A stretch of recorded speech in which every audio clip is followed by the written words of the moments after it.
Hey, look at that, I was right on a bunch of fronts for once. George Russell was fired up, Hamilton had a bad qualifying and clawed back a ton of positions, the Ferraris were fast, Verstappen would have been in the mix for a podium, barring the insane Mercedes pace, the McLarens dropped off pace-wise, Gasly was lightning fast in qualifying, Williams was once again not too great at a track they were previously good at this season. I'm just a regular fortune teller at this point. But for real, who saw that Merc pace coming? What a performance from the team, from the drivers, it was awesome. George also really showed that he has the potential to really dominate a race, Verstappen style, if he has the fastest car. You know, looking at the interviews post-race, he still seemed a little shaky and a little bit worried that something's going to come crashing down and ruin his race, but I think he's going to get over that hump, and if the Mercedes is really good next season, watch out for George. But Hamilton too, is he finally quelling the doubts about his personal skill? Maybe it really was almost all just down to the car this season, and Hamilton, he might still have it, but what he definitely 100% undoubtedly has is insane mental fortitude. I mean, he just keeps bouncing back from bad performances, whether that be the previous race or qualifying the previous day before the race, so you gotta give a lot of respect to that. Also got to give a lot of respect to Yuki Tsunoda. I mean, he was flying in qualifying, and he was feisty in the race even though he didn't really finish where he wanted to. He kept things clean too though, especially on the radio and in the media.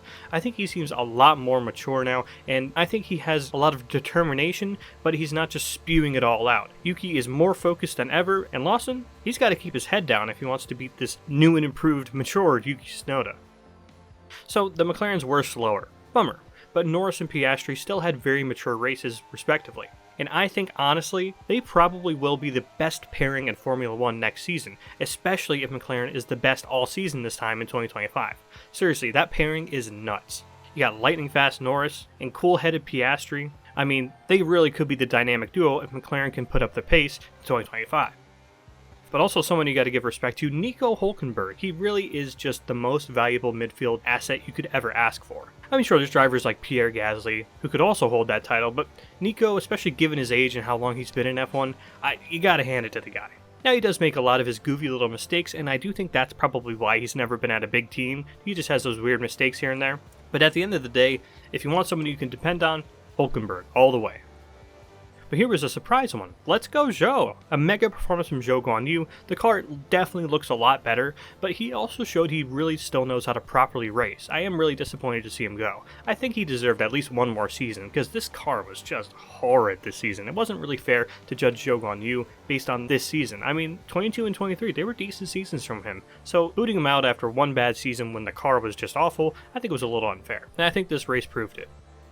Now, on the negative side, Perez did claw back some places, but it was still a very bad look. I mean, another Q1 exit, come on, bro. I mean, it wasn't as bad as Mexico, but it still wasn't great. I am really worried for his future in Formula 1, as someone who thinks he's just been put under way too much pressure to be called fair. But back to positives, Aston clawed back some mega pace as well. A big positive to see them almost in the points again. They may say that was only Alonso who was close to the points, but Lance did have literally no radio for the entire race. So that definitely hampered his progress, and I think he would have been a little closer to Alonso had that not been the case. I mean, I'm not a big Lance Stroll fan, but you gotta give him that. But as for Gasly, I'm not gonna cry in a video, I'll just leave it there. But we gotta talk about this Ferrari drama. Because, what was the point of it? Now, in short, Carlos was supposed to let Charles by towards the end of the race, but Carlos refused, likely feeling that his pit stop issue at the first pit stop, caused by Ferrari, and having swapped positions for Leclerc earlier on in the race, damaged his race enough. Charles went on to say that he's just too respectful, and then he swore. A lot of times. Somebody's getting community service. But still, what's the point of drama so late in the season? It was sad to see Ferrari still messes up pit stops, as with Carlos, and then go on to have more team orders than the other top teams could ever dream of, that neither driver want to follow. Very unfortunate to see so close to the end of the Leclerc and Sainz relationship that this is happening, but regardless, both sides were understandable. And if we really want to play the blame game, it really does all boil down to Ferrari's race management style. It feels like their style of managing races still only works when there's one definitively faster driver. When the drivers are too close to skill and pace, it just causes tension. This sort of micromanaging Ferrari does, on top of their bad pit stops, and pit stop calls sometimes too. And the big question is, how's that going to work with the Hamilton-Leclerc relationship? That's going to be really interesting to watch. To finish on a more positive note, the race was a great spectacle. I'm really looking forward to the day that Vegas is F1's final race, in 2030 or whatever. But speaking of the future, the 2025 season, going off of this race alone, is going to be absolutely insane, and I'm so hyped for it. So, what was your guys' reaction to the race? Are you looking forward to Qatar? Who do you think is going to be on top there? That's about all I have for now. Thank you for watching.